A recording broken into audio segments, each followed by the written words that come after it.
जय हिंद साथियों, 8 बज चुका है। जैसे कि आप सभी को पता है, हर शाम 8 बजे हम इंडियन आर्मी स्टूडियो चैनल पर लाइव क्लास लेते हैं। तो आज भी हम आपका एकदम शानदार, एनर्जीदार, क्वालिटीदार, धमाकेदार लाइव क्लास लेंगे। और आज के इस लाइव क्लास में जो हम आपको करवाएंगे एकदम शानदार सा टॉप 25 प्लस इंपॉर्टेंट जीके और जीएस का क्वेश्चन पेपर, जो कि आपके आने वाले एग्जाम, इंडियन आर्मी एग्जाम 2021 के लिए मोस्ट इंपॉर्टेंट होगा। अगर आप इस टेस्ट में 25 में से 20 का टारगेट रखते हो तो आपका तैयारी एकदम मस्त है। आपको इसी जोश के साथ पढ़ना है मेरे दोस्तों। बिना टाइम वेस्ट करते बढ़ेंगे आज के फर्स्ट क्वेश्चन की ओर। तो फर्स्ट क्वेश्चन बहुत ही शानदार, लाजवाब सा क्वेश्चन पूछा है कि where is Vivekananda Rock Memorial located, यानी कि विवेकानंद रॉक मेमोरियल कहां स्थित होता है, आपको बताना। इस क्वेश्चन का राइट आंसर क्या होगा?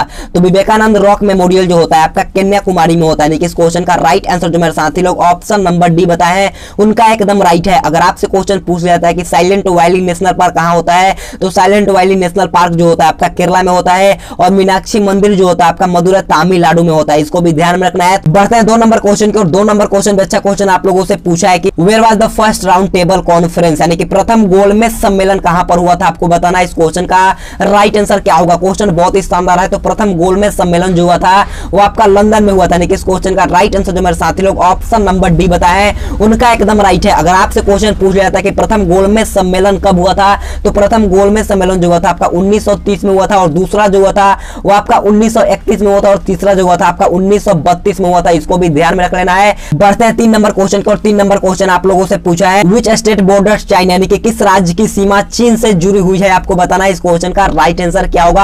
आपको चारों ऑप्शन में से देखना है कि इसमें से कौन सा ऐसा राज्य है जिसकी सीमा चीन से जुड़ी हुई है। तो जल्दी से बताना इस क्वेश्चन का राइट आंसर क्या होगा। तो इस क्वेश्चन का राइट आंसर जो मेरे साथी लोग option number B Arunachal Pradesh बताए हैं, उनका एकदम राइट है। तो बढ़ेंगे 4 नंबर क्वेश्चन की और 4 नंबर क्वेश्चन बहुत ही अच्छा क्वेश्चन पूछा है कि on which day is national science day celebrated, यानी कि राष्ट्रीय विज्ञान दिवस है किस दिन को मनाया जाता है, आप लोग को बताना। इस क्वेश्चन का राइट आंसर क्या होगा? तो राष्ट्रीय विज्ञान दिवस जो होता है आपका 28 फरवरी को मनाया जाता है। इस क्वेश्चन का राइट आंसर जो मेरे साथी लोग ऑप्शन नंबर डी बताए हैं, उनका एकदम राइट है। अगर आपसे पूछ लिया जाता है कि कंप्यूटर साक्षरता दिवस कब मनाया जाता है, तो कंप्यूटर साक्षरता दिवस जो होता है वो आपका 2 दिसंबर को मनाया जाता है। और राष्ट्रीय युवा दिवस जो होता है वो आपका 12 जनवरी को मनाया जाता है। इसको भी ध्यान में रख लेना है। तो बढ़ेंगे 5 नंबर क्वेश्चन की और 5 नंबर क्वेश्चन पूछा है कि who first called Mahatma Gandhi the father of the nation, यानी कि महात्मा गांधी को सर्वप्रथम राष्ट्रपिता किसने कहा था, आपको बताना है। क्वेश्चन बहुत अच्छा है। तो महात्मा गांधी को सर्वप्रथम राष्ट्रपिता जो कहा गया था वो आपका सुभाष चंद्र बोस ने कहा था। इस क्वेश्चन का राइट आंसर जो मेरे साथी लोग ऑप्शन नंबर ए बताए हैं, उनका एकदम राइट है। तो बढ़ेंगे 6 नंबर क्वेश्चन की और 6 नंबर क्वेश्चन बहुत ही शानदार सा क्वेश्चन पूछा है कि the golden rod is the national symbol of which country, यानी कि गोल्डन रॉड किस देश का राष्ट्रीय चिन्ह होता है, आपको बताना। इस क्वेश्चन का राइट आंसर क्या होगा? तो गोल्डन रॉड जो होता है वो आपका अमेरिका देश का राष्ट्रीय चिन्ह होता है। अगर आपसे पूछ लिया जाता है कि समुद्री तट किस देश का राष्ट्रीय चिन्ह होता है, तो समुद्री तट जो होता है वो आपका डेनमार्क का होता है। और अशोक स्तंभ जो होता है आपका भारत का होता है। और गुलदावरी जो होता है आपका जापान का होता है। इसको भी ध्यान में रखना है। तो बढ़ेंगे 7 नंबर क्वेश्चन की और 7 नंबर क्वेश्चन आप लोगों से पूछा है which is the largest island in the world, यानी कि संसार का सबसे बड़ा द्वीप कौन सा होता है, आपको बताना है। इस क्वेश्चन का राइट आंसर क्या होगा? तो संसार का सबसे बड़ा द्वीप जो होता है वो आपका ग्रीनलैंड होता है। इस क्वेश्चन का राइट आंसर जो मेरे साथी लोग option number A live chat में बताया है, उनका एकदम राइट है। अगर आपसे पूछ लिया जाता है कि संसार का सबसे गहरा स्थान कहां पर है, तो संसार का सबसे गहरा स्थान जो होता है आपका मरियाना गर्त होता है। अगर आपसे क्वेश्चन पूछ लिया जाता है कि सबसे बड़ा नदी द्वीप कौन सा होता है, तो सबसे बड़ा नदी द्वीप जो होता है आपका माजुली द्वीप होता है। इसको भी ध्यान में रख लेना है। तो बढ़ेंगे 8 नंबर क्वेश्चन की और 8 नंबर क्वेश्चन भी बहुत ही लाजवाब सा क्वेश्चन पूछा है कि where is the Supreme Court of India located, यानी कि भारत का सुप्रीम कोर्ट कहां स्थित होता है, आपको बताना। इस क्वेश्चन का राइट आंसर क्या होगा? तो भारत का सुप्रीम कोर्ट जो होता है वो आपका नई दिल्ली में होता है। इस क्वेश्चन का राइट आंसर जो मेरे साथी लोग ऑप्शन नंबर सी बताए हैं, उनका एकदम राइट है। अगर आपसे क्वेश्चन पूछ लिया जाता है कि भारत का सुप्रीम कोर्ट का स्थापना कब हुआ था, तो भारत का सुप्रीम कोर्ट का स्थापना जो हुआ था आपका 1950 में हुआ था। इसको भी ध्यान में रखना है। बढ़ते हैं 9 नंबर क्वेश्चन को। 9 नंबर क्वेश्चन भी अच्छा क्वेश्चन पूछा है Babuji is the nickname of which person, यानी कि बाबूजी किस व्यक्ति का एक लोकप्रिय उपनाम है, आप लोगों को बताना है। जल्दी से इस क्वेश्चन का राइट आंसर क्या होगा? तो बाबूजी जो होता है आपका जगजीवन राम का एक लोकप्रिय उपनाम होता है। इस क्वेश्चन का राइट आंसर जो मेरे साथी लोग option number A live chat में बताया है, उनका एकदम राइट है। अगर आपसे क्वेश्चन पूछ लिया जाता है कि गुरुदेव किस व्यक्ति का उपनाम है, तो गुरुदेव जो होता है वो आपका रविंद्रनाथ टैगोर का होता है। और बापू जो होता है आपका महात्मा गांधी का होता है। इसको ध्यान में रखना है। अगर आपसे क्वेश्चन पूछ लिया जाता है कि भारत का आइंस्टाइन किसे कहा जाता है, क्वेश्चन बहुत अच्छा है। तो भारत का आइंस्टाइन जो कहा जाता है आपका नागा अर्जुन को कहा जाता है। इसको भी ध्यान में रखना है। तो बढ़ेंगे 10 नंबर क्वेश्चन की और 10 नंबर क्वेश्चन पूछा है on the bank of which river is Tokyo located, यानी कि टोक्यो किस नदी के किनार पर स्थित होता है, आपको बताना। इस क्वेश्चन का राइट आंसर क्या होगा? तो टोक्यो जो होता है वो आपका अरकावा नदी के तट पर होता है। इस क्वेश्चन का राइट आंसर जो मेरे साथी लोग ऑप्शन नंबर सी अरकावा नदी बताया है, उनका एकदम राइट राइट है। अगर आपसे क्वेश्चन पूछ लिया जाता है कि कनाडा की राजधानी ओटावा जो होता है वो कौन से नदी पर होता है, तो कनाडा की राजधानी ओटावा जो होता है वो आपका सेंट लॉरेंस नदी पर स्थित होता है, और पोटेमैक पर जो होता है वो आपका वाशिंगटन डीसी जो होता है आपका पोटेमैक नदी पर होता है, और हंगरी जो होता है वो आपका डेन्यूब नदी पर होता है। इसको भी ध्यान में रखना है। तो बढ़ेंगे 11 नंबर क्वेश्चन की ओर। 11 नंबर क्वेश्चन पूछा है वो इज कॉल्ड साउथ ब्रिटेन, यानी कि दक्षिण का ब्रिटेन किसे कहा जाता है, आपको बताना है इस क्वेश्चन का राइट आंसर क्या होगा। तो दक्षिण का ब्रिटेन जो कहा जाता है वो आपका न्यूजीलैंड को कहा जाता है, यानी कि इस क्वेश्चन का राइट आंसर जो मेरे साथी लोग ऑप्शन नंबर ए बताए हैं उनका एकदम राइट है। अगर आपसे क्वेश्चन पूछ लिया जाता है कि यूरोप का खेल का मैदान किसे कहा जाता है, तो यूरोप का खेल का मैदान जो कहा जाता है आपका स्विट्जरलैंड को कहा जाता है, और पोप का शहर जो कहा जाता है आपका रोम को कहा जाता है, और एशिया का पेरिस जो कहा जाता है वो आपका थाईलैंड को कहा जाता है। इसको भी ध्यान में रखना है। तो बढ़ेंगे 12 नंबर क्वेश्चन की ओर। 12 नंबर क्वेश्चन पूछा है who is the most populous country, यानी कि सबसे अधिक आबादी वाला देश कौन है, आपको बताना है इस क्वेश्चन का राइट आंसर क्या होगा। तो सबसे अधिक आबादी वाला देश जो होता है वो आपका चाइना होता है, यानी कि इस क्वेश्चन का राइट आंसर जो मेरे साथी लोग ऑप्शन नंबर बी चाइना बताए हैं उनका एकदम राइट है। अगर आपसे क्वेश्चन पूछ लिया जाता है कि सबसे छोटा देश कौन होता है, तो सबसे छोटा देश जो होता है आपका वेटिकन सिटी होता है। इसको भी ध्यान में रखना है। बढ़ते हैं 13 नंबर क्वेश्चन की ओर। 13 नंबर क्वेश्चन आप लोगों से पूछा है कि which planet is called the morning star, यानी कि भोर का तारा किस ग्रह को कहा जाता है, आप लोगों को बताना है इस क्वेश्चन का राइट आंसर क्या होगा। तो भोर का तारा जो कहा जाता है वो आपका शुक्र को कहा जाता है, यानी कि इस क्वेश्चन का राइट आंसर जो मेरे फौजी भाई लोग ऑप्शन नंबर डी बताया है उनका एकदम राइट है। अगर आपसे क्वेश्चन पूछ लिया जाता है कि ब्लू प्लैनेट किसे कहा जाता है, तो ब्लू प्लैनेट जो कहा जाता है आपका पृथ्वी को कहा जाता है, और बौना ग्रह जो कहा जाता है वो आपका प्लूटो को कहा जाता है। इसको भी ध्यान में रखना है। तो बढ़ेंगे 14 नंबर क्वेश्चन को। 14 नंबर क्वेश्चन पूछा है who was the organiser of Sikh, यानी कि सिख धर्म के प्रवर्तक कौन होते हैं, आपको बताना है इस क्वेश्चन का राइट आंसर क्या होगा। तो सिख धर्म के प्रवर्तक जो थे आपका गुरु नानक थे, यानी कि इस क्वेश्चन का राइट आंसर जो मेरे साथी लोग हैं option number A live chat में बताया है उनका एकदम राइट है। अगर आपसे क्वेश्चन पूछ लिया जाता है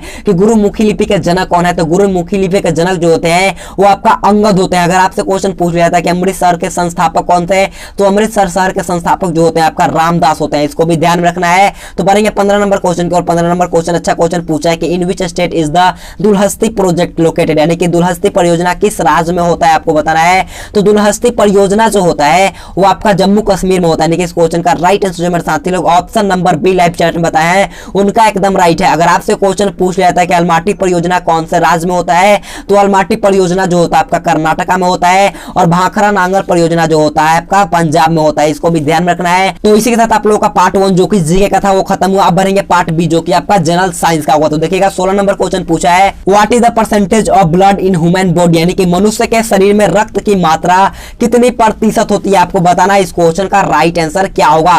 तो मनुष्य के शरीर में रक्त की जो मात्रा होती है आपका 7% होता है, यानी कि इस क्वेश्चन का राइट आंसर जो मेरे साथी लोग option number D live chat में बताया है उनका एकदम राइट है। तो बढ़ेंगे 17 नंबर क्वेश्चन की ओर। 17 नंबर क्वेश्चन पूछा है कि whole disease in human body is caused by deficiency of, यानी कि मानव शरीर में घेंगा रोग किसकी कमी के कारण से होता है। ऑप्शन 4 आपके सामने है, जल्दी से बताना इस क्वेश्चन का राइट आंसर क्या होगा।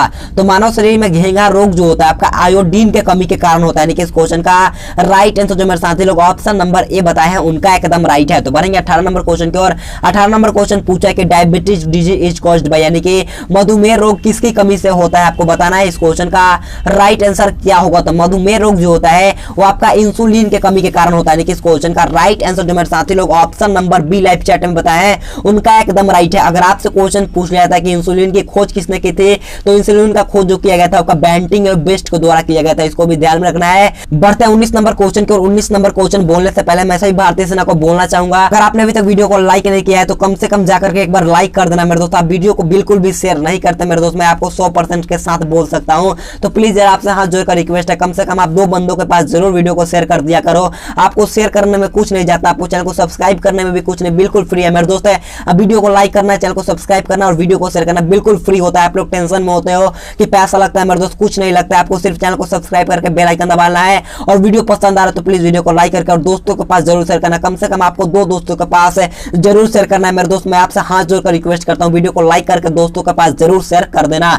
तो देखिएगा 19 नंबर क्वेश्चन आप लोगों से पूछा है कि हल्दी का पीला रंग का कारण क्या है, आप लोगों को बताना है। कितने सारे बच्चों ने इस क्वेश्चन का राइट आंसर बता दिया है। तो इस क्वेश्चन का राइट आंसर जो मेरे साथी लोग हैं ऑप्शन नंबर डी बताया है उनका एकदम राइट है। अगर आपसे क्वेश्चन पूछ लिया जाता है कि टमाटर का रंग किसके कारण से लाल होता है, तो टमाटर का रंग लाल जो होता है वो आपका लाइकोपीन के कारण होता है। अगर आपसे क्वेश्चन पूछ लिया जाता है कि मूत्र का रंग पीला किसके कारण होता है, तो मूत्र का रंग पीला जो होता है आपका यूरोक्रोम के कारण होता है। इसको भी ध्यान में रखना है। तो बढ़ेंगे 20 नंबर क्वेश्चन को, और 20 नंबर क्वेश्चन पूछा है कि who is called ideals of gold, यानी कि बेवकूफों का सोना किसे कहा जाता है, आप लोगों को बताना है कि बेवकूफों का सोना किसे कहा जाता है। तो बेवकूफों का सोना जो कहा जाता है वो आपका पायराइट्स को कहा जाता है। इस क्वेश्चन का राइट आंसर जो मेरे साथी लोग ऑप्शन नंबर ए बताए हैं उनका एकदम राइट है। अगर आपसे क्वेश्चन पूछ लिया था कि काला सोना किसे कहा जाता है, तो काला सोना जो कहा जाता है आपका कोयला को कहा जाता है, इसको भी ध्यान में रखना है। तो बढ़ेंगे 21 नंबर क्वेश्चन की ओर। 21 नंबर क्वेश्चन पूछा है कि व्हाट इज हाइड्राज बॉडी लाइक, यानी कि हाइड्रा का शरीर कैसा होता है आपको बताना है। तो हाइड्रा का शरीर जो होता है वो आपका बेलनाकार होता है। यानी कि इस क्वेश्चन का राइट आंसर जो मेरे साथी लोग ऑप्शन नंबर सी बताए हैं उनका एकदम राइट है। और फीता कृमि का शरीर का आकार जो होता है वो आपका चिपटा होता है, इसको भी ध्यान में रखना है। तो बढ़ते हैं 22 नंबर क्वेश्चन की ओर। 22 नंबर क्वेश्चन भी अच्छा क्वेश्चन पूछा है कि पागल कुत्ते के काटने से कौन सा बीमारी होता है, आप लोगों को बताना है इस क्वेश्चन का राइट आंसर क्या होगा। क्वेश्चन मैंने काफी बार करवाया है तो जल्दी से बताना है मेरे सभी फौजी भाई लोगों को इस क्वेश्चन का राइट आंसर क्या होगा। तो पागल कुत्ते के काटने से जो होता है आपका रेबीज होता है। यानी कि इस क्वेश्चन का राइट आंसर जो मेरे साथी लोग ऑप्शन नंबर बी बताए हैं उनका एकदम राइट है। तो बढ़ेंगे 23 नंबर क्वेश्चन को। 23 नंबर क्वेश्चन पूछा है कि विटामिन डी का स्रोत क्या होता है, यानी कि what is the source of vitamin D. जल्दी से बताना है इस क्वेश्चन का राइट आंसर क्या होगा। तो विटामिन डी का स्रोत जो होता है वो आपका सनलाइट यानी कि सूर्य का प्रकाश होता है। यानी कि इस क्वेश्चन का राइट आंसर जो मेरे साथी लोग ऑप्शन नंबर डी सूर्य का प्रकाश बताए हैं उनका एकदम राइट है। तो बढ़ेंगे 24 नंबर क्वेश्चन की ओर। 24 नंबर क्वेश्चन पूछा है कि what is the animal pashmina known for wool, यानी कि ऊन के लिए विख्यात पशु जो है पश्मीना वो क्या है, आपको बताना है कि इन चारों में से इस क्वेश्चन का राइट आंसर क्या होगा। तो ऊन के लिए प्रसिद्ध पश्मीना जो होता है वो आपका एक बकरी होता है। यानी कि इस क्वेश्चन का राइट आंसर जो मेरे साथी लोग ऑप्शन नंबर बी बकरी बताया है उनका एकदम राइट है। बढ़ते हैं 25 नंबर क्वेश्चन को। और 25 नंबर क्वेश्चन आप लोगों से पूछा है कि which of the following gas is called प्राणवायु, यानी कि निम्नलिखित में से किस गैस को प्राणवायु कहते हैं, आप लोगों को बताना है इस क्वेश्चन का राइट आंसर क्या होगा। तो प्राणवायु जो कहा जाता है वो आपका ऑक्सीजन को कहा जाता है। यानी कि इस क्वेश्चन का राइट आंसर जो मेरे साथी लोग option number D live chat में बताए हैं उनका एकदम राइट है। अगर आपसे क्वेश्चन पूछ लिया जाता है कि शुष्क बर्फ के नाम से किसे जाना जाता है, तो शुष्क बर्फ के नाम से जाना जाता है आपका कार्बन डाइऑक्साइड यानी कि CO2 को जाना जाता है, इसको भी ध्यान में रखना है। इसी के साथ आप लोगों का शानदार सा 25 क्वेश्चन का मॉक टेस्ट पेपर खत्म हुआ। अब मैं आपको सामने डिस्कस करूंगा जो मैंने आपको होमवर्क दिया था पिछले वीडियो में, आज मैं उसका राइट आंसर आपके सामने करने वाला हूं। तो देखिए इसका राइट आंसर जो मैंने आप लोगों से पूछा था कि who compose the national song Vande Mataram, यानी कि राष्ट्रीय गीत वंदे मातरम की रचना किसने की थी। तो बहुत सारे बच्चों ने ऑप्शन नंबर भी बताया था उनका एकदम राइट है, यानी कि बंकिम चंद्र चटर्जी के द्वारा राष्ट्रीय गीत वंदे मातरम की रचना की गई थी। यानी कि इस क्वेश्चन का राइट आंसर जो मेरे साथी लोग option number B comment box में बताए थे उनका एकदम राइट है। अब मैं आपसे आज का वीडियो का क्वेश्चन पूछूंगा जिसका राइट आंसर मैं आपको कल के वीडियो में बता दूंगा। मैंने आप लोगों से पूछा कि मनुष्य द्वारा अपनाई गई पहली धातु क्या थी। आपको सामने चार ऑप्शन है, आप चारों ऑप्शन को पढ़ लीजिएगा और इसका राइट आंसर आपको कमेंट बॉक्स में बता दीजिएगा। तो मैं आज आपसे विदा लेता हूं, आपको मिलूंगा कल संडे के दिन जो कि हमारा 50 क्वेश्चन का मॉडल पेपर होगा। तो कल आप लोग बिल्कुल आना मत भूलना मेरे दोस्त। अगर आपको हमसे हर रोज पढ़ना है तो हमारे चैनल को जरूर सब्सक्राइब करके बेल आइकन दबाना, हम आपको कंप्लीट इंडियन आर्मी की तैयारी करवाते हैं। तो आज के लिए इतना ही, हम मिलेंगे आपको कल वीडियो में। तो thanks for watching this video. जय हिंद, जय भारत।